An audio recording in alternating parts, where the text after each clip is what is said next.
Hello guys, so this pumpkin chapatis and green gram stew is pure magic. You see how they are rolling, soft and fluffy. It's very nice for beginners. If you need to level up in chapatis, you can try this recipe and let me know how it turns out. So without much ado, let's get started with the pumpkin. So you blend the pumpkin, or you can mash it into your dough,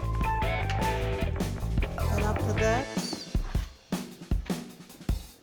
make sure you cover your dough for it to rest, and you go straight to cooking your chapatis. Roll them into any shape that you want, like that.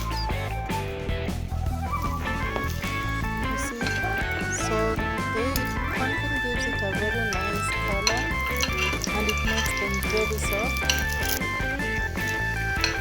and it's also a natural way to enhance your flavor. Yeah, so as this cooks, we also need to think about our stew. Yes, when you flip them, they're very nicely cooked. The pan should be hot.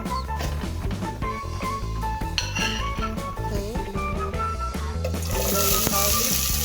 So I just sauteed onions and tomatoes with a little spice of your choice.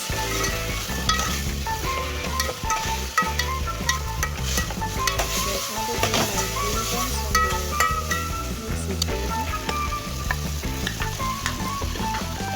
Yeah, my green grams and dengue.